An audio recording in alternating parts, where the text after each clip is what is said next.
Welcome to the Bayou City Soccer Podcast. Whether inside or outside the loop, we are talking everything soccer in Houston. Y'all ready? Let's get it.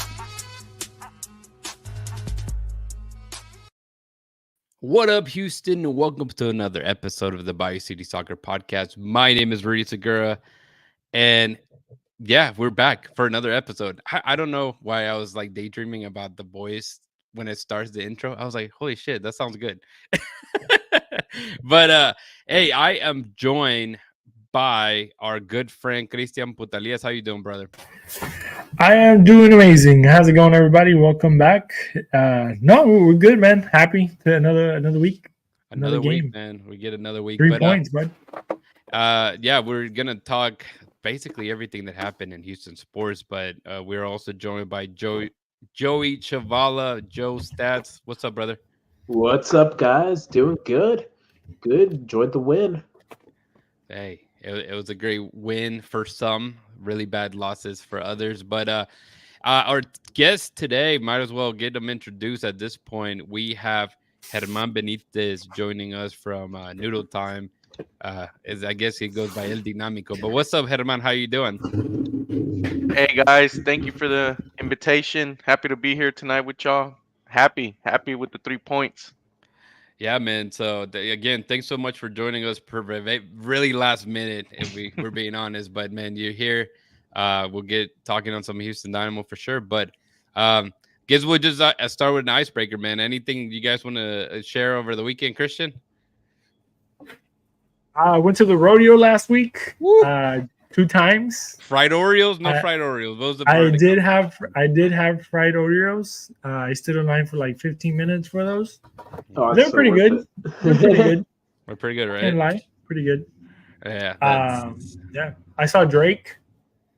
Nice. And then I will say I'm jealous being a big Drake fan. Drake fan, yeah. Not. And then to kind of compliment or balance everything out, like the universe, I saw the Jonas Brothers. So I think there you go. I think I'm good. I'm good for my music fix for the probably year. And clearly no country. So there you go. You may have to come back and get yourself some country music. But yeah, man, it was a good week. Joey, did we miss you last week? Or no, you were here with us last week. Was I here last? I can't remember. Dude, I don't remember. It feels like I think it was me and you. It was me and you because we went on that rant. Yeah. I knew that it felt a little odd. It was me and Dustin the week before, then you two. Yep, that's exactly right. We were at the Rockets game, but right.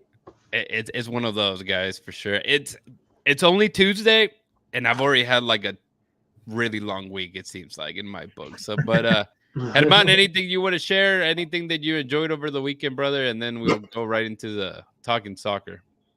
It's not exciting, but maybe y'all can relate. You know, getting a new lawnmower and bought some fertilizer. It's trying to grow quickly now, man. And those weeds are getting out of hand for sure, especially that's right for my front yard, dude. My wife is like, it looks like it's a abandoned home that we're at here. So exactly. But no, I feel you, dude. But yeah, dude, again, great. It's great to finally have soccer in Houston in the sense of all 3 teams playing. Good week for some, bad for others, like I mentioned earlier. Bad. We'll start off with the bad, or will it be bad or the ugly? It doesn't matter, maybe both, right? But awful. Yeah, Houston Dash, man, ends up getting pummeled 5-1, and that one goal was definitely not even scored by the Dash, as it was an own goal. But it's there's a lot there is a lot of expectation with the new hire with Fran Alonso. Joey, was it you and Dustin? No, there is no Joey. It was Dustin, Manny, and Theo were able to break down the season preview for the Dash. Again, a lot of hope for 2024. There still is, right? The season's definitely not over. But when you lose 5-1, that's hard. That's the worst way to start a season, really.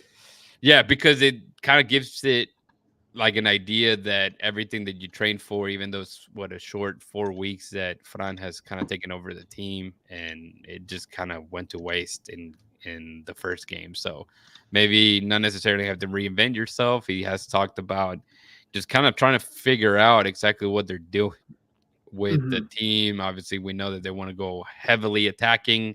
Um, they showed in the formation only 3 center backs, and one thing I would look at, I just don't know if they have enough up front as much as they want to be attacking. Herman, did you get to watch the game? I know it was close to the time that the Dynamo were playing. Just your thoughts on that match, man. Yeah, no, it's just kind of turning my neck on the field and looking at the TV inside the press box at the stadium. Unfortunate result to start off a regime, especially after all the resources that were used to bring them to Houston. When you start spending big like that, that comes with high expectations, and that's definitely not the way you want to start the season, and especially your first game as a coach.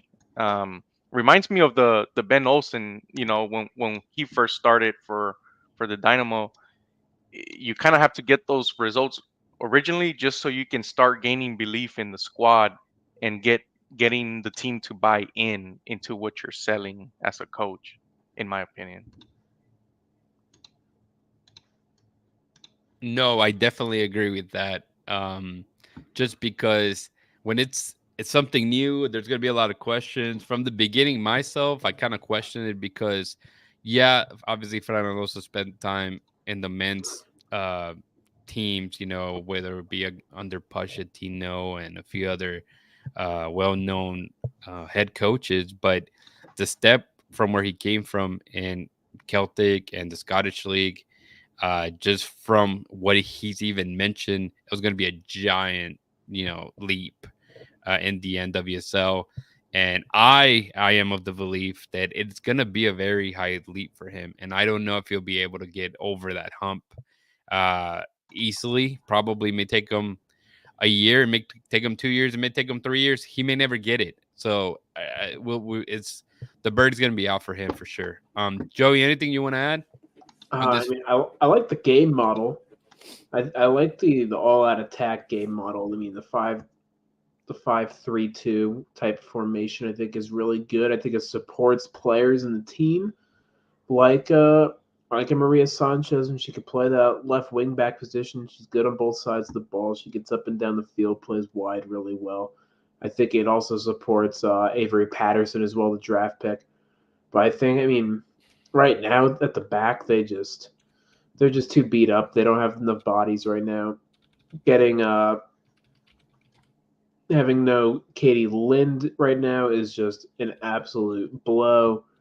No Natalie Jacobs, she was late scratch for this game. I mean, that was kind of the nail in the coffin. As soon as Natalie was out, I mean, at this point, she was the only real center back in the lineup because the other Peterson and Punta Gama both, they're midfielders and one's a left back. So only one natural center back, Natalie Jacobs, who's not even really a natural center back. She's more of a natural right back in there. And as soon as she goes out, I mean, you throw Jalissa Harris in there for, I think that was her first start for the Dash, and it's just game over at that point. I mean, they just got destroyed. There's just not much to it. Couldn't get much going forward as well. So, I mean, when your defense is under that much pressure, when you're just getting killed playing from behind, there's not a whole lot you could do. It's just such a crappy way to start your season, really. It's got to really suck the air out of the room for those players. It's a real reality check, and obviously there's quite a few of them. Well, not quite a few, but you had three? Was it three playing in CONCACAF? No, more than that. Because no, it was three. It was Maria, Diana, Jane was on the bench, and was Havana with Jamaica? I'm not sure. No, I don't. Because I know Andressa was not with Brazil. Right. So you look at that, and those three pieces, while they are important and they were starting players for you, it wasn't like they made a big difference, especially in this game. And I think the expectation for players like Maria, like Diana, is that they need to score goals, they need to be more dangerous, and they're just not there, man. They're not there. So hopefully that changes. Obviously, if you're a fan of the Dash, don't right away click the panic button. Now, if they get, they don't win at home on Saturday and they look bad, then maybe things are going to get a little shaky really quick. But it is what it is for the time being. And you hope that the project, like Herman said, is the best start to the project. You hope that it doesn't continue to go the same way, obviously. But yeah, it's just interesting. And again, home opener, I put the for the ones watching us live, Houston Dash home opener against Racing Louisville on Saturday at 7:30 p.m. So get your tickets, make it out there. Go share on the ladies for sure. Let's move into Dynamo 2. Christian, this is where you Wait, come you in, my didn't, friend. you didn't hear my take. Oh, what was your take? For the dash? Oh, my bad, my bad. No, you good. I have no take. I was gonna just open the Alonso, floor to you for Dynamo 2, but no, Juan Alonso. Is it Juan Alonso? No, Fran Alonso. Alonso. Yep. I don't know who Juan Alonso is, but Fran Alonso out. That's his That's my cousin. take. That's all I got. Let's get that boy out. We need a new coach. Right. We need a yeah. No, I don't know anything about the dash. So Yeah. whatever y'all say, whatever they said. But so tell us the Dynamo 2, man. Dynamo obviously is a new. I don't know if improved. I think I could say improved. I will agree with you. I mean, I'm not gonna sit here and say that I watched the whole entire game. I watched it, but in 2x. I don't know if that's a thing, but it was fast forward because I had to write a recap, and I was crunched with time and stuff like that. But what the pieces and parts that I liked. I saw there was a lot of possession by the Dynamo, a lot of moving pieces in the back. I really enjoy the kind of line of five or three, I guess, 3-5-2, whatever the numbers are nowadays. But the three defensive players in the back did pretty well, pretty solid for being young guys. Obviously, the team is a lot younger, which I really like because it obviously kind of gives you the perspective or the idea that they have for this team, which is to get guys ready and have them move on to the first team whenever the opportunity comes up. Obviously, there's a lot of talent. I mean, one of the guys that kind of just stood out completely was Exxon. He's Hondureño, right? Yeah. Yeah. So Exxon, it's Albert Ellis, man. Yeah, Albert Ellis in the flesh, young Albert Ellis. I mean, obviously, there's a lot of future there. There's it could be a potential bright start in the near future, hopefully. Especially with the situation we're on, that we really don't have a lot of wingers or a lot of people that can take on the wing role. We're basically counting on Dorsey to make runs, and hopefully Aliyu can, also take those good one-on-ones down the flank. So having another option is always great, and being a young guy like that, obviously he's going to be hungry. He's going to have the youthfulness and maybe hopefully stamina to kind of keep making those runs in minute 88, 89. When sometimes you just need a miracle. But I mean, overall, I think that the team was pretty solid. I mean, we love we're a pro Kenny Bundy show, so shout out to Kenny and everybody there. And I'm hopeful. Obviously, a terrible loss. Mm-hmm. There weren't mistakes per se, but obviously maybe the shots could have, I don't know, something could have been done differently. And it is what it is. The last 10 minutes, they catch you flat-footed. You're up 1-0. They're going all attack because if they get one goal, then they get points out of you. And obviously on the road, if with a tie, you're good to go. So they went for the tie, and then at the end they were like, well, we're not. Let's just go for the win. And that's what they did. And SKC, they've been known for the second teams. In the past, they've been, having a lot of good talent come out of there. So this is, no surprise, I guess, per se. But yeah, I'll shut up and I'll let you guys talk. But I like the product. Well, hopefully we'll see better. Yeah, game they played here in Houston at SaberCat Stadium. I made it out to the game to just catch it as a fan, and Dustin was there with me. And I know there's quite a few people. It was good to see a good crowd. I think expected just because any kind of home opener, especially with the academy kids and kind of seeing what the roster looked like and the big turnaround or turnover of the roster itself. The oldest guy being 26 in Ashara, and then having two 14-year-olds in the squad kind of made me happy to see a lot of that young Houston talent there. So we Rushan did ask if we'd like Owen Desu, what's his name, Evafami. Man, he was I like played him a very lot. well. He played very well, yeah. So just going through the roster, you guys starting, you had Xavier Valdez, number 30, which I don't know, somebody wants to pronounce that, Makakutaya. Is that kind of how we, okay. 30 was Sounds good. absolute a beast, man. The guy played really, really well. Uh, Defensively, he kind of moved as a fullback at times, and obviously as a center back. Then you had also Kyrian Sargent, who was playing as a center back as well, next to Owen Desu. Reed was in the starting lineup, but he was not visible most of the game. You had Sebastian Rodriguez, who, man, the 16-year-old kid, plays very well. Number 33, Bolaños, was also pretty good. Diego Gonzalez, he was all over the field. Unfortunately for him, he took a very well taken penalty kick that was blocked even better by the goalkeeper. I don't know how he reached that shot. So all to him. You mentioned Arsu or Exxon Arsu. He played really, really well. He was gassed. He's definitely the fastest guy on the pitch. And by minute 70 something, he was already pretty gassed. So his legs were just giving out.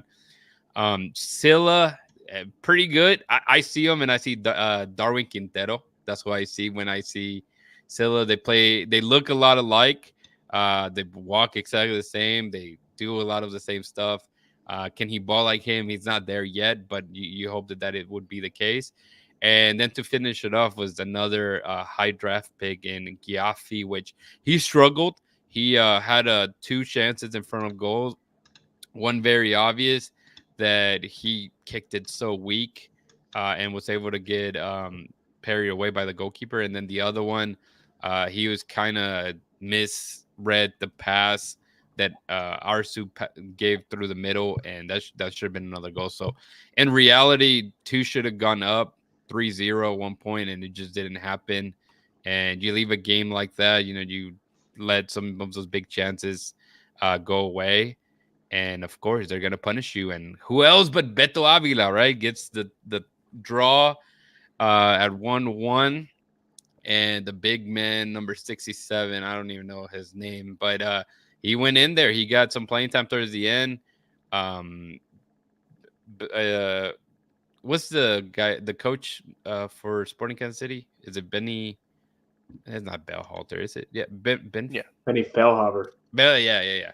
There you go. There's so many. They sound the same, man. All the German Benny names. Ball in Kansas City. But he was towards the end before it was already 1-1 at the time. The guy was just going bananas on, just calling out number 67. How, dude, you're the big dude. You got to use your body. And again, he does end up punishing the team, Kenny Bundy's team, to win the game. So really interesting. But Joey, any takes you have from this game as well, man? I mean, it's been the same problems with Kenny Bundy since last two seasons. That he just can't hold leads. It's just not what they're good at. It's becoming a real big issue trying to secure all 3 points in these games. And you see a lot of times last year they blow leads, go to shootouts, and they end up losing the shootout because of the momentum. So it definitely is an issue. I think it's a little harsh to be mad about conceding to Beto Avila because we know Beto Avila is just not very good, so he has to come to Next Pro to bully all the kids. Something that's funny they say last year. That's what he did all game. He was bullying all the kids. Sure, bro. I mean, you could say the same thing with our team right now with Bolaños as well. I mean, he was a USL League One player with Richmond. Now he's bullying the little kids in MLS Next Pro for no reason. But yeah, it wasn't great. It wasn't terrible too. I like to see they're adopting Ben Olsen's style of play a little more so with the high possession. So that's good to see. Sila was very good.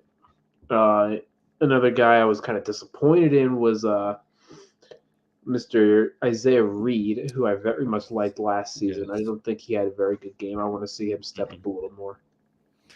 Yeah, Mr. Drip himself was just not ready for week one. But Herman, I don't know if you were. I know you guys tend to cover Dynamo 2. I'm not sure if you were there at the game or what did you see from that game, man? Or what are your takeaways? Yeah, no, not to repeat most of the points made, but Mhm. yes, I was there. You can follow at Dynamic Foxtrot on Instagram, and I tend to post like stories, pictures, highlights of what's going on. And yeah, I was there when, like, on Well, that sideline of the penalty. let me is so you don't repeat a lot of the things. Then were you able to talk to Kenny Bundy after the game and kind of what was his thoughts from the game? Yeah, so like his thoughts were more like, let's focus on the positives, Hmm. which you've already talked on, Exxon, applying the playing like the dynamo, right? So this is a development team. We're trying to get these kids ready to take the next step. So we're trying to teach them the dynamo way. So when they make that first team jump, they don't skip a beat. That's what he's focused on. So he was happy, maintaining possession, uh, controlling the game for the most part, and then Exxon was the standout. But it's like Joey said, like, this is the same story as last year, and I think it's more mental toughness more than anything, because you were there, all of us were there. You can hear everything that goes Hmm. on in that pitch. Like, you can hear exactly what the players are shouting, and you can just tell that Sporting Kansas City really wanted to score, and when they tied it, they really, really wanted to win that game. You can Hmm. just tell by the scream and shouting. So I think it's more of a mental toughness, and we saw this last year as well. So um, his excuse per se is it's a development, but no, he said that he also needs to go study the tape and see what they can learn from this. So it was ugly because at the end it started pouring, like right at the end of the game, it started pouring. It did. When they tied it up, I'm gonna throw my wife under the bus here, but she was hungry and she's like, "When can we leave? The Dynamo are winning. It's over." And I'm like, "It's not over." And sure Yeah. enough, they tie it. And then I was like, "Well, at least maybe we get penalties." But the more that it get closer to the end, literally and figuratively, it started pouring on that end, and Paul Vidal is like number 67 Spaniard Mhm. that ends up getting the winner. And as soon as that kind of happens, it was it, right? I think the team just looked gas. Like I said, all the players that did really well the entire game for Dynamo 2, they didn't have any more gas left in the tank, and it was going to make it really difficult to kind of climb back and regain those points that they already kind of missed. So again, unfortunate for the team. Hope they didn't get downright defeated, but losing late always hurts. Hopefully, they learn from it and they continue to push forward, because now they'll be playing in LA against LAFC 2 Sunday. You can catch that game on Apple TV. Christian, how did you end up watching the highlights, man? So people can do that No, if they missed it the it's on YouTube. on Check YouTube. on the MLS Next Pro YouTube channel. There you go. So So hopefully they do all the games, because I know last year they only did like select games. Right. It would be dope if they did every single game, because then it gives everybody an opportunity to go back and actually watch it. Because once they throw it on MLS on Apple TV, sometimes they just kind of go away, and you're like, oh well, I guess I ain't watching nothing this time. So it makes it harder for everybody, because you just kind of have to rely on other people's accounts and everything like that, or just recaps that you might read here and there. But it's cool when you can go back and actually maybe look at a specific player. I like to do that sometimes, just kind of look at one guy, see how they're coming along, especially my personal favorite is Sebastian Rodriguez. I think that kid is in the star. He's going to be a star in the future. It's my opinion. Hopefully, no pressure, but I think he has really good qualities for a 16-year-old in the mid in the midfield, and hopefully, especially now that we have a bunch of 14-year-olds, some guys that you're bringing in from international, or some guys that are trying to prove themselves, like Ashara, then kind of give you a way for you to go back and actually go deeper into what they're doing in the field. Obviously, it would be better to be on the actual stadium, because then you can kind of see what they do off the ball, which in soccer, it like speaks louder sometimes than when you actually have the ball. So I mean, obviously, best case scenario is for us to be there all the time, but obviously, there's other stuff to do, or responsibilities, not other stuff to do, because I would rather be doing that. Mm-hmm. But I don't even know what your original question was, but I think we have a good team. No, that's fine. And Rushan commented, there's a player, and he kept saying OKC. Rushan, you kept saying OKC. I know you mean Sporting Kansas City, but OKC doesn't exist anymore, I don't think. Yeah, they do. Oklahoma City? I thought they got rid of their team, the Energy. The basketball team? Yeah, they're not a team anymore. Yeah, that's what I thought. I thought we were talking about basketball. See, so he mentioned Sebastian Cruz playing very well, but no, that's right, man. Again, the season just began for this two teams, the Dash and Dynamo 2. It's going to be a long season. I feel better about Dynamo 2 than I do about the Dash, but time will tell at this point. Man, Kenny Bundy out, Fran Alonso out. That's all I get everybody out. Hashtag get everybody out. Get them out. But let's go ahead and move into Dynamo 2, man. Dynamo 2. Dynamo, the first team. Let's go ahead and talk about them. Very good match against Portland. I think that, us that follow every single game and just, putting all eyes on the team, they've played very well. It's been unfortunate that they haven't been able to get the wins in the past, obviously against Columbus Crew and against New York Metro Starts, Joey's team over there. But they have played very well. Obviously, the fans are going to see it, and it's a loss, and a loss is a loss for them. But again, it'd be even ugly if it was a 5-1 loss or a 4-1 loss or a 3, completely getting demolished, and that has not been the case. So the goal was not the cleanest. It was another Coco to Aliu looking to filter in, and lucky enough it hit like the defender and the goalkeeper, and everybody kind of collided, and Aliu was able to put it in. So that's all you need, right? Goals win you games, guys. But let's start with you, Herman. Just your thoughts on the match. No, I think we were all there.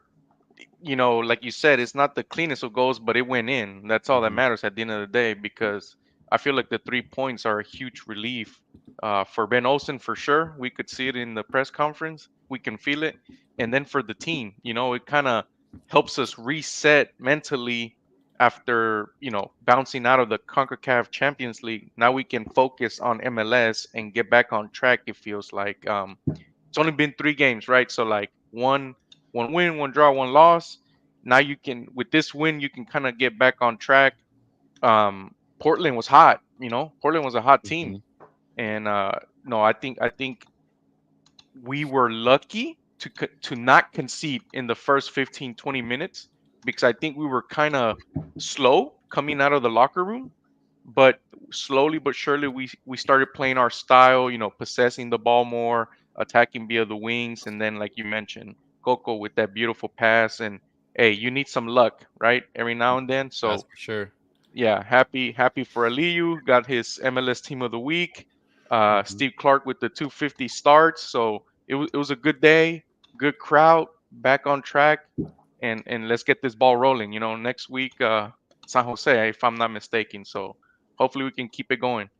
Colorado, yeah, that's right. Dick Sporting Good. That's right. That'd be at Colorado. But no, you're absolutely right. This team, they look good, even as much as we know Hector Herrera. It's the man-made, which to me I find it scary because we don't see him as much as we would like him. Lately, he's been around the team, coming to the games, but for about a month or so. Even after he came back, it was like he just wasn't part of the team.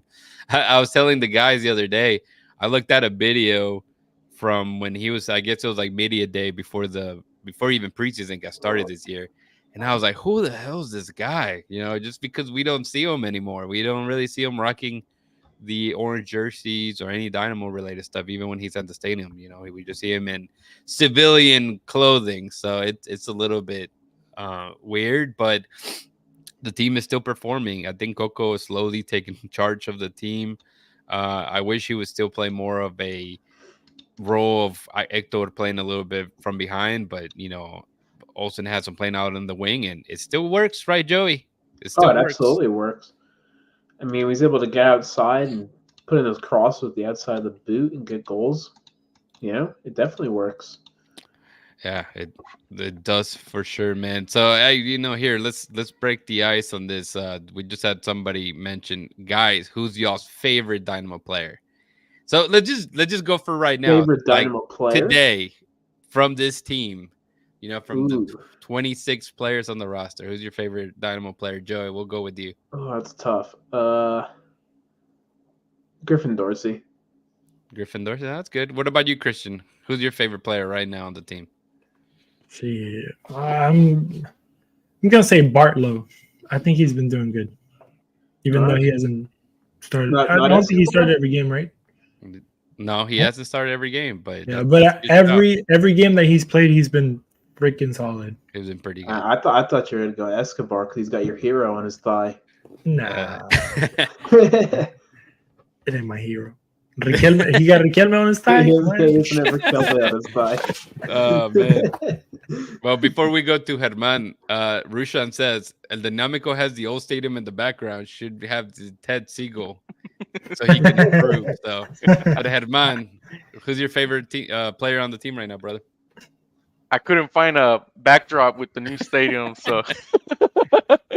But yeah, just for what he represents, okay. And I know fans are pissed that we're not getting new signings, but this is the mentality of the front office. My favorite player is Mikael.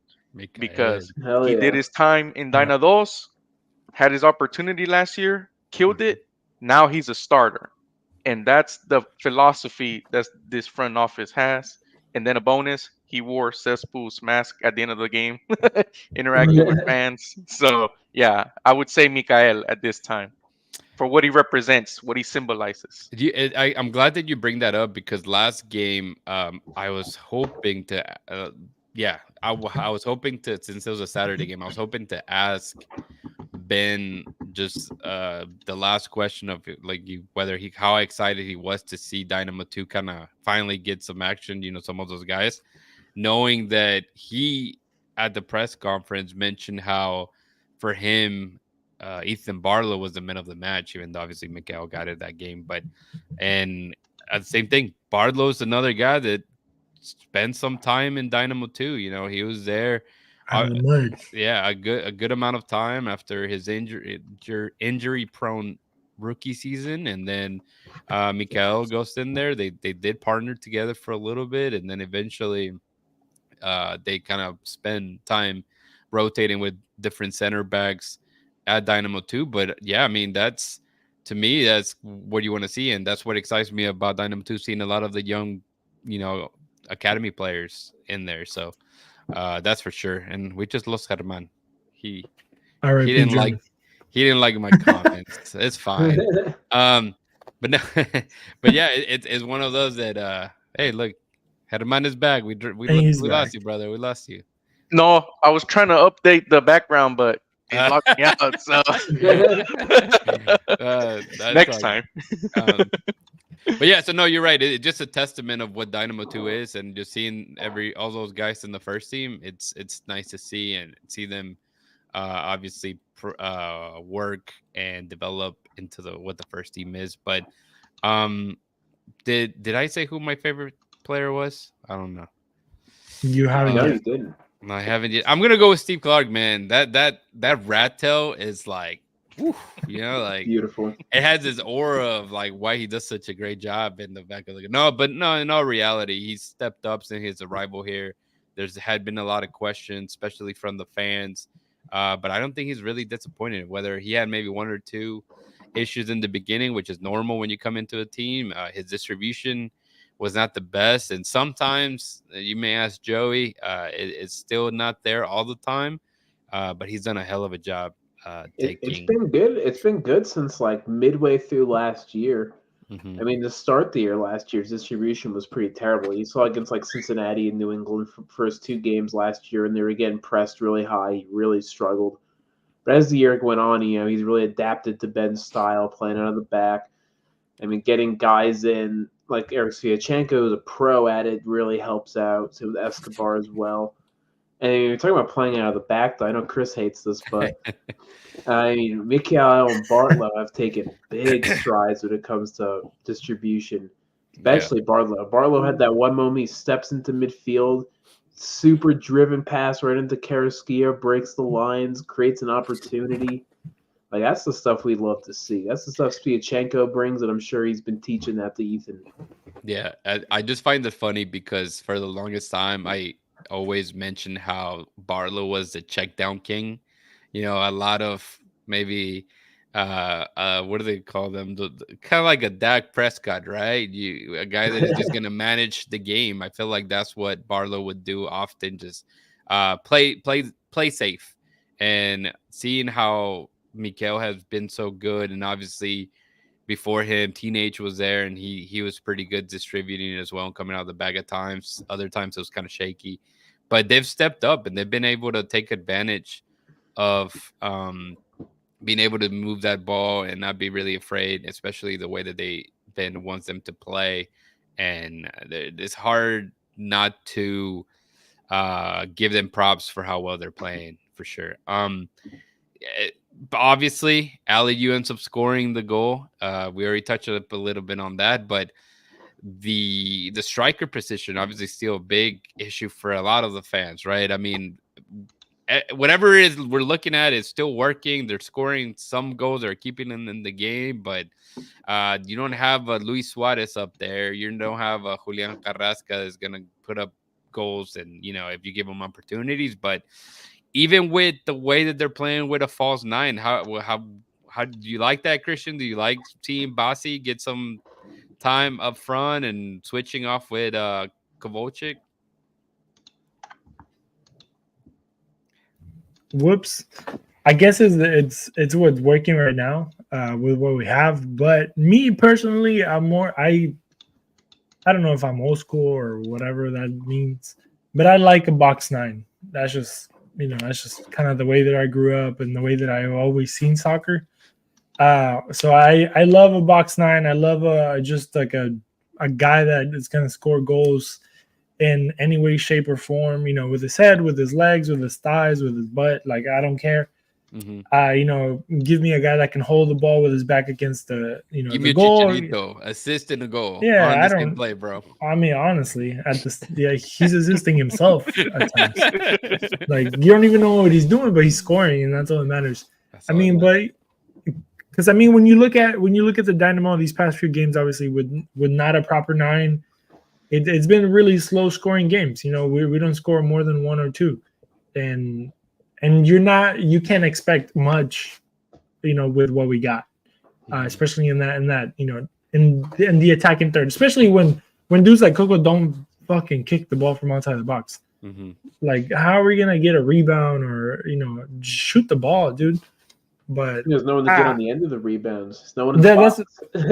Exactly, and that was like my second point. Like, first of all, we don't take shots to begin with, and then if you were to take shots, there's not really like a guy that's out for blood, just kind of in the box, because Ali was gonna be way outside on the one of the wings, and then Bassi and Kovalchik are always gonna want the ball outside of the box because they want to be the designated hitters, of that ball. So it's kind of like we're playing like the Dynamo doesn't play in the box, but then again, when they do get to the box, they just pass the ball to each other, and you're like, all right, maybe one of these days we'll take a shot. Right. And all the goals that we've had, I don't have Joey's mind, but I don't remember any like proper, most of them were like one-on-ones from like Ali U. Mm-hmm. And then just like some random goals that I can think of. Honestly, it hasn't been much, but it hasn't been like one that you're like, a guy kind of, I don't know, juked a couple players, took a shot from outside the box, or I don't know. It's just it feels weird. I mean, as long as you get goals, I don't care, right? Win games, even if it is own goals, I don't care as long as we win. 3 points are 3 points at the end of the day.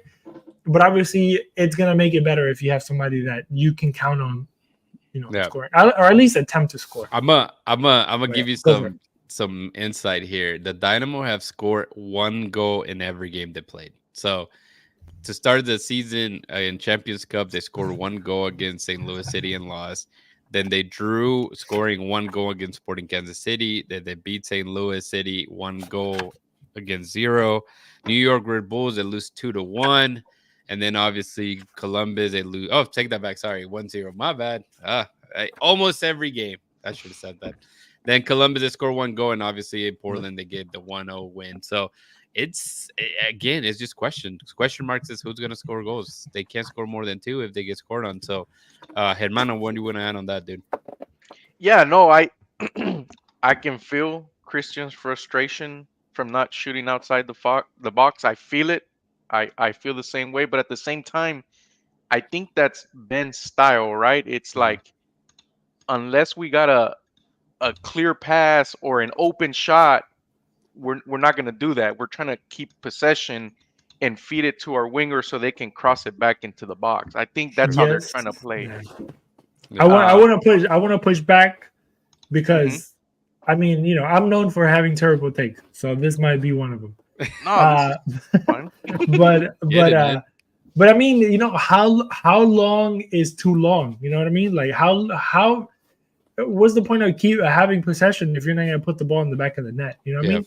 Yeah. And it just gets frustrating at times. I mean, it's understandable. I understand the whole having the ball. Obviously, if you have the ball, the other team doesn't have it, therefore they can't score.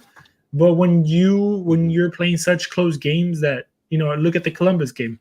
You know, we're playing such a close game that it's a really good team. Exactly. Which is crazy, right? All they need is one mistake. And it was, you know, when you look at that goal from Columbus, it wasn't like a terrible mistake. It was just like a lapse of like judgment of not marking the man that was all by himself in a way. And all he needed was just, you know, a little bit of luck and, you know, just a little bit of being unmarked for 3.2 seconds. And that's all it took, you know? Yeah. And so when you look at these games and we're either losing by 1 or winning by 1, any lapse of judgment at one point in time is going to make, you know, the other teams are taking shots. I mean, and we're the only ones that are not. And I understand keeping the ball is very important, you know, in possession, but you know, just when is too much. I was going to bring Joe in here, but it looks like Herman, go ahead and you want to get your thought across here, man. Yeah, no, real quick. I'm not disagreeing with what Christian said. Hey, it's okay to disagree. This would make the debate at the end of the day, too. I actually agree. I'm just trying to get in the mind of Ben Olsen. That's probably why I like John Grego's first game, because he was the only one that took 2 shots, you know, and they were and one of them almost led to a goal, you know. But here's the take. You got to give Ben Olsen credit because he's trying something, bro, because he tried Christian's method, which is I'm going to start Gabe Siegel because that's all I have. Pretty much. That's all I got. He tried playing that 9 Christian wanted. Yeah. That's perfect. I know, and you can keep elaborating. Oh, you're good. You know where I'm going with it. You know what but I was going to say, it's the same thing from last year. He started Sebastian Ferreira being a true striker like Siegel's supposed to be, and it just wasn't working for what he's trying to do. I agree. So you got to do what you got to do, right? If it ain't work, like he gave Gabe a lot of chances. I think he gave him 3 games or 2 as a starter, and they were feeding Gabe playing with 10 men. Right. And so now you got to put your best 11 on the field and try to cook some up. So I give him credit, but forget the scoring for a minute. The team still keeps playing like they're still in it. They're still hustling. There's still structure. Everybody knows their job. They're still in it in every game, no matter how jacked up it's been. Yeah. And I give Ben a lot of credit for that. Yeah. I'm gonna bring Joey into this just by saying, one of the things that is funny is the fact of the crossing. I think we know that at the end of last year, Joey, I mean, you know, Dorsey was on fire, right? I mean, he was, and he struggled a lot in the beginning of the season, and I think that's where he's at right now. He's been struggling on the wing, trying to get crosses. I mean, you see how he hits those crosses; they're way off, right? And he's probably, he really is the only one. Aliou, even though he's on the wing, I don't think he's taking one cross, even though there's a bad take somewhere on Twitter that says that the dude keeps taking a bunch of crosses to nobody. But y'all can go search for it and y'all find exactly who said that. I'm not gonna throw any names out there. But yeah, Joey. I mean, obviously he's not bro. I know, right? Bad take Boulevard. But yeah, no, obviously Joey. That's a part of it, right? I think they're just a little bit more careful of who's doing the crosses, and it is true. Mhm. Dorsey is struggling as well. So there's nobody going to be in the box if you can't even get it to the box either. Yeah. There's no one to cross to. I mean, there's no focal point at this point. So, I mean, the only crossing opportunity is when you get the ball out wide right, and then you have Ali who starts in a wide position. I'll start making those inverted runs to the top to the 6-yard box. That's the only opportunities there are for crosses. I mean. And it worked in this game because that's how he scored a goal. So right, but yeah, they're very picky about when they put their deliveries in, which is part of Ben Olsen's system. Because I mean, that's just part of what top teams in soccer at this point do. It's about keeping a high line, counter pressing, keeping the ball in good areas, keep circling it back and forth within the box in that area where your playmakers operate. Swing it wide, swing it back in the center, keep moving the ball till an opening pops up. That's what modern soccer is. Sure. And that's what Ben has bought into completely, and the players have bought into it too. So I think it's good that they're not just sending in deliveries willy-nilly. So I think that is one positive about having that false nine striker is it takes away those opportunities to just dump balls into the box. But at the same time, there needs to be a balance. There needs to be someone making a run into the box, occupying center back. Because that's one of the issues. The center backs for not just Portland, but teams in general, they're not marking anyone. They're kind of just standing around, holding their line, taking up positions off the ball, and there's no one to cover. So when the ball does get in the box, they're in position. They're not being stretched. The only one who's really been stretching them has been Aliou. Mm-hmm. And that needs to change because Bossy, as good as he is when he drops deep, he drops in, he makes a good pass, he'll get a good pass out wide to Coco, out to Aliou. But then there's no one available to receive the next pass. Yeah. The only thing I would add about Aliou is on the wing, he has proven that he feels more comfortable attacking on that side. However, he's not the guy to take on any defender. He's not the most skillful with the ball.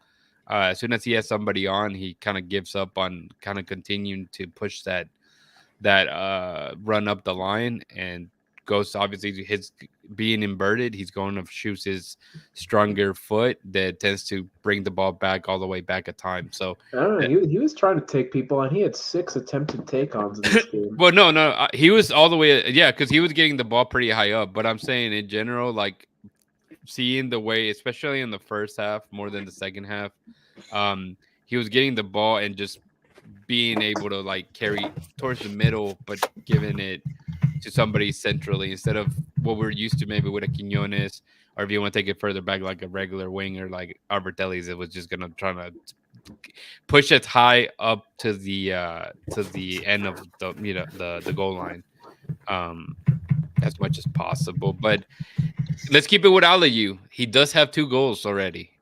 Do you guys see him, getting more than 10 goals this season, Christian? He has to because I have him on my Golden Boot draft. Yeah. So I'm gonna need this man to get as many goals. I was just thinking of merch ideas. I'm gonna put out a shirt that says anti-modern football. So if anybody wants any shirts, hit me up. We're gonna be making. No, I'm just kidding. But no, I just wanted to, sorry, let me just say this because I really like Joey's the way Joey's minds work, because he's very into analytics and stuff like that. I'm very more into just sit down and watch. But I really appreciate his take of the modern football take of holding the ball and kind of moving it around. And I can see that, and then also like Hermano was saying, I appreciate the fact that the Dynamo, even with missing very important key pieces, they still have an identity. And I think that's something that we really talked about a lot in the last few years, obviously with a lot of different coaches and a lot of different moving parts. I mean, we went from a turnover of like 17, 18 players from one season to the other. And at least now we know that if we're gonna watch the Houston Dynamo, we're gonna see a set style of play that they're not gonna dictate or change, no matter who's in front of them, right? Like you can play Portland, you can play Columbus Crew, you can play, whoever we play, St. Louis. We have played really strong teams, but we always kept the identity of, trying to keep the ball, hold the ball. As much as I hate it, or not hate it, but, hate the fact that we just run around the box and try to find an opportunity. Maybe that's not what's the prettiest to me, but obviously it's still a style that, obviously gives you the ball, gives you the possession. You just have to be patient, when I'm not a patient person when it comes to that. But as much as I hate, modern football, I can also appreciate the fact that there is a style, there's consistency, and like even this man said, Ben Olsen, even with missing key pieces or just no pieces at all, there's still an identity, and the guys are able to put on a good shift. And if you're going to lose games, obviously you want to lose it by the minimum, and if you want to win them, then obviously you're going to win them playing your style and not just going, as Joey said, freely wheelie or whatever. Yeah. Really freely, free wheelie, whatever. I think the best Ben Olsen quote, and I'm sure you guys heard it, was when he answered like, dude, it's the same lineup. It's the same tactic as we've been using. I think that was classic because, people may see him, okay, they're not winning. Why are they not winning? Why did he change this? It's exactly the same thing. Yeah, there's some key pieces. Obviously, there's a couple big name players that we already know are out. Quiñones, obviously Hector Herrera and Ferreira being out. But at the end of the day, they're playing their game, whatever that is, whether you still want to keep calling it Benny Bowl or however you want to refer to it, Ben Olsen. Ben Olsen is a tactician. It's beautiful to see that because, again, some past coaches from the Dynamo themselves, like they didn't even know what their starting 11 looked like. It changed all the time. It changed the approach every single game. And Ben Olsen, Ben Olsen came in and said, "Look, this is how we're gonna play, and this is what I like to play." And he's stuck to it, right? I think he knows. Obviously, like anything, you can approach every game a little different, and how you go about the game when you're playing it, and the tactics that you're gonna tell your players. But at the end of the day, you still want to play your game, and you're not gonna let other people dictate that. And so definitely good to see. And yeah, maybe there's not one single, you see the lineup and there's not like star players and well-known players, but they're getting it done. Players like even like Amin Bassi kind of came, no one knew him, and then he's become a stellar player that slowly has kind of worked himself into the season since he missed quite a few times just being away and so forth. So every season, it's a long season. This is basically about to be week 4 for them. And Joey, you'll be there, Colorado?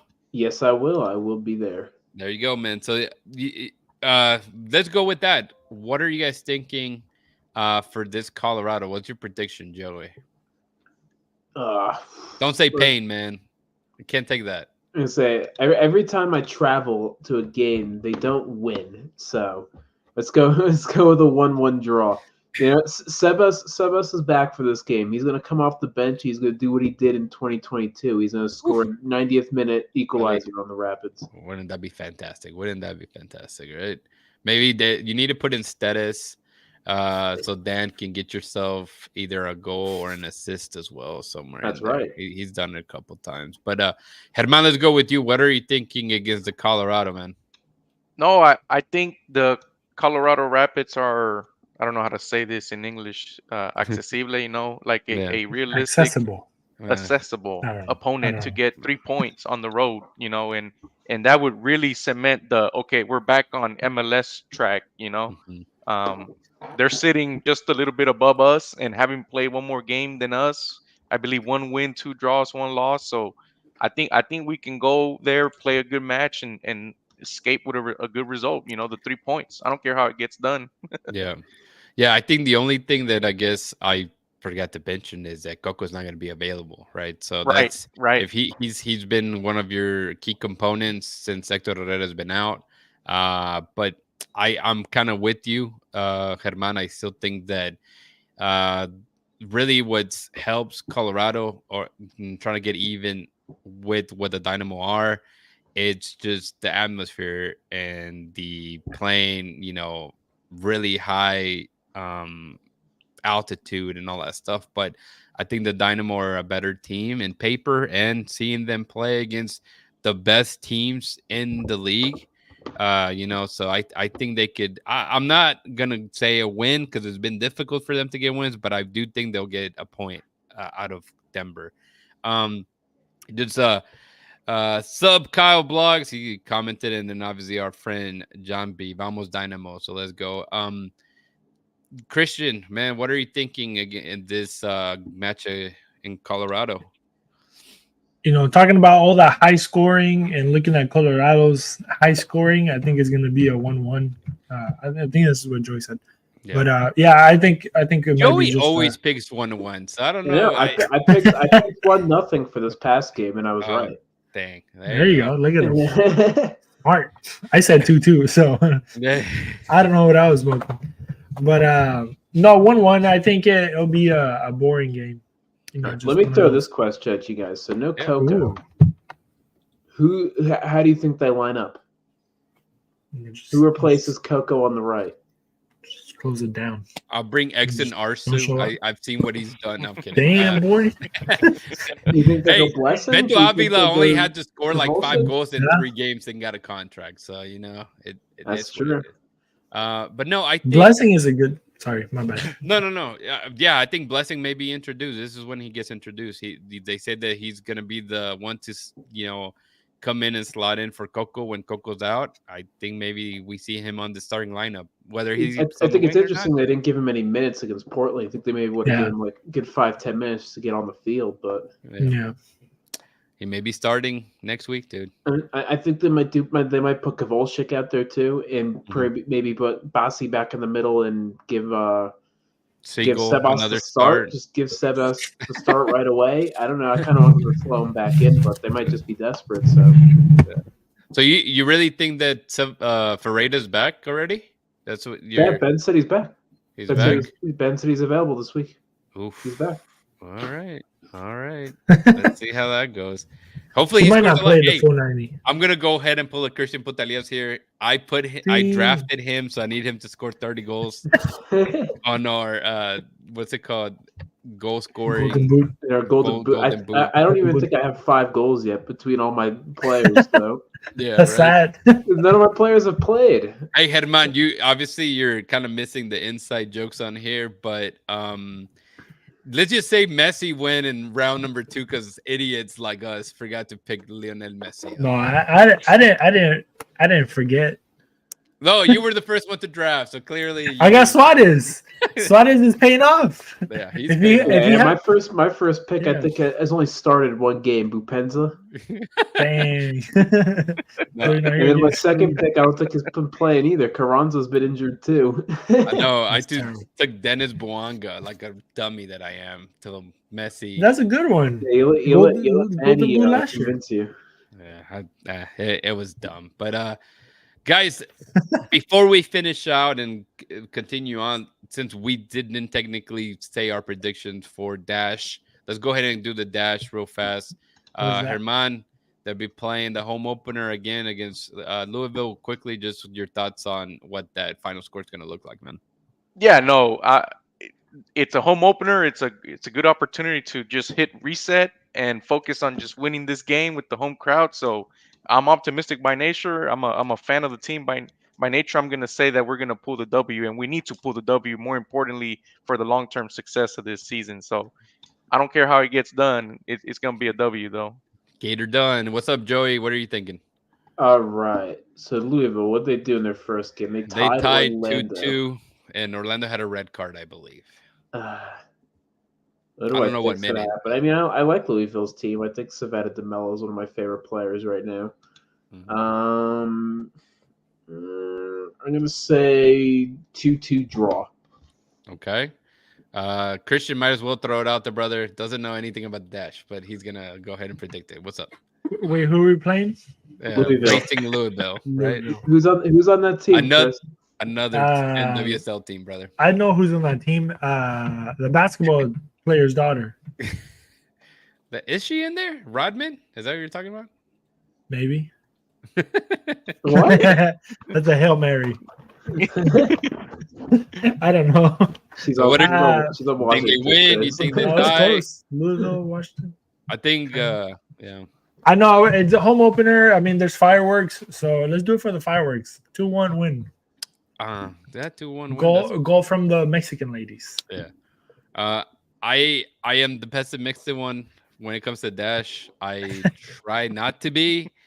But I said the score line for the last game was going to be 4-2. I got all the goals. I got 6 goals in total, right? But no, I'm kind of with Joey. I think the home field advantage obviously is going to be on their side. So a draw is what I'm kind of expecting from them. The only thing is I think Vegiano, but it's gonna score a couple goals. She's gonna have to get her. She's a score. Yeah, she's gonna have to score 1 goal at least. Marissa, I believe in her. She's gonna come and be like, "Bro, y'all could have kept me." But she went play this last week. She didn't. But you know what? That's what I'm gonna believe. All right, let me believe what I'm gonna believe, Joey. All right. All right. All right? That's fine. Not much of a goal scorer, but sure. I know. That's what I'm saying. It's gonna be one of those that kind of like. Well, granted. Christian Ramirez is a goal scorer, but he tends to always score. All right, no. Isn't she not even Vigiano anymore? Didn't she get married? Footmob cast her name still as Vigiano, but yes, I think she did get married. Isn't she like De Grande or something now? There you go. She's gonna be grande enough to score in the dash. Damn, that's gonna happen. I was gonna say like Tim Parker, man. Tim Parker never scores, but he scores against the Dynamo now. He scores all the time. He just didn't score on the Dynamo. He scored on the Red Bulls and the Whitecaps a ton. Yeah. Not enough, brother. Not enough. But let's go with Kenny Bundy's boys. Herman, what are you thinking against LAFC 2? And no, LA. That's gonna be a tough test, man. LAFC has one of the best youth academies in the league, so I'm actually. And they won. Yep. Yeah, I'm intrigued. This one, it's a draw. This one, I'm optimistic, but that's a tough squad right there. So I'm intrigued about that matchup for sure. What about you, Joey? What are you thinking? They're playing LA. LAFC, they're a bunch of frauds. So I think Kenny Bundy cooks up on them. Let's go 3-0. Shout out to Manny. Shout out to Manny. Shout out to Kenny Bundy. He's the man. He's gonna score a lot of goals. He's gonna have a 40-minute press conference about it. I can't wait. All right, Christian, let's close it up with you, brother. What are you thinking for this match against LAFC 2? We'll go 1-1, win in PKs. 1-1, win in PKs. Okay. ¿Por qué no? I don't want to be pessimistic, but I think they'll lose. I think LAFC is going to be too good. So maybe 1-0, but maybe they lose in PKs. It's still a loss to me, even though they get 1 point. But I don't think it's going to be positive. But we'll see. Hopefully that's not the case, guys. Well, I mean, it's come to the end of the show, guys. Anything that you guys want to add that we missed? Maybe something that it was in the back of your head and couldn't get it out, and now you thought about it? Anything you guys want to touch on? Herman, Joey, Christian? I got many things, but no. Yeah, we don't give him a minute because I feel like we didn't talk about Gregus enough. Yeah, right. Oh yeah, give him some love then, dude. Yeah, I gotta give him some love because I thought that was the closest we are ever gonna get to someone playing like Hector Herrera. That's not Hector Herrera. That was an absolutely phenomenal performance by Gregus. With 97% passing accuracy in that midfield. That's incredible numbers. It's a good Portland team, so I think he needs to keep that form up, and the Dynamo are going to start scoring goals. Because if you have a midfielder playing like that, you're gonna keep the ball and score goals. What's it called? Notorious Nemo, he's back. He says, I feel like we're going to be this year. So, Nemo, we missed you. I think we saw you in a couple watch parties last season. So, but he has to specify which team. I think he's talking about all of them. It's fine. Dash are already Nemo, we need you to be better. Nemo. So we need some positivity here, bro. Yeah, bro. And he said all of them. See, I told you I was right. Nemo said all of them. Oh, that's not cool, man. Hey, Nemo, I hear Dory needs help, bro. He's talking about the Texans, the Astros, everybody, bro, at this point, right? He's probably from Austin. But Herman, thank you so much for joining us again, brother, on such a short notice. Tell the people how they can connect with you, my friend. Yeah, no, thank you guys for the opportunity. Had a blast. My Twitter handle is at El Dinamico _GB. Same for Instagram. But more importantly, like you guys, there's a team that I work with at Foxtrot TV that puts in a lot of hard work and follows the team. So check us out. Foxtrot TV on YouTube. Like Rudy said, at Noodle Tiempo on Twitter, and at Dynamic Foxtrot on Instagram. So just trying to put Dynamo content out there for y'all. And thank you, Rudy, Christian, Joey. It was fun, man. Thank you for having me. Yeah, appreciate it. Of course. No problem at all, brother. We'll probably have you up again. I think it's good conversation. And like I said, man, let the debate happen. If we can agree on everything, that's good. That's good TV. As Cesar Procel, he loves that type of shit, man. I'm not shy, man. I'll let you have it, but I agree with Christian. Like, take a damn shot. Like enough with the passing around. Like let it rip once in a while. Yeah. Hashtag anti-modern football. Right. Right. No, that's true, dude. That's true. But Joey, thanks again for joining us. You become a Jusho Rodrigo. I don't know what happened to him, but he's supposed to be back eventually. But thanks for joining us again, Joey. Of course. Love being here. Chavala 10, man. Follow him. And Christian, man, I guess just tell the people how they can connect with us, man.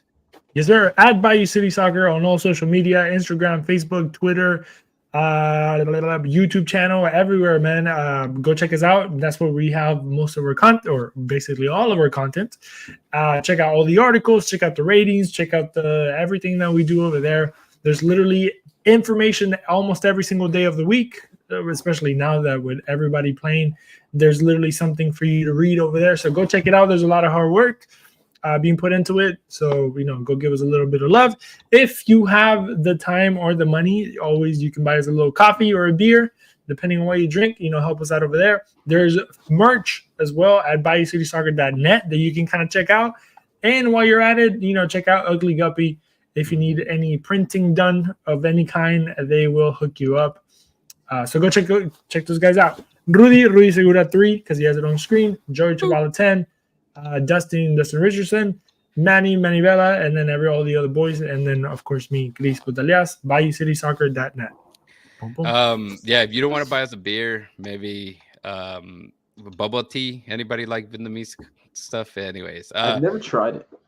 Try it, man. Whenever you come to Houston, I'll take you to Chinatown, my friend. I'll take you over there.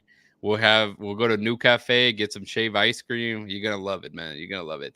Dude, but yeah, no, thanks again for everybody that joined us. We hit almost 250 people watching us live. So I don't think we're gonna hit that number that Joey and Dustin hit. I think it was a lot of bots, man. I think you guys paid somebody, and you were like, hey, let me pop open YouTube in like 30 different tabs. So that's kind of how it went down. But no, man, thanks for everybody that joins, everybody that keeps up with the podcast. As well as every single click that you guys do on all the articles that all the guys pump out. Be another big week, 3 teams all playing, so there's gonna be plenty of news out there. But with that, don't forget to hold it down and keep it forever orange.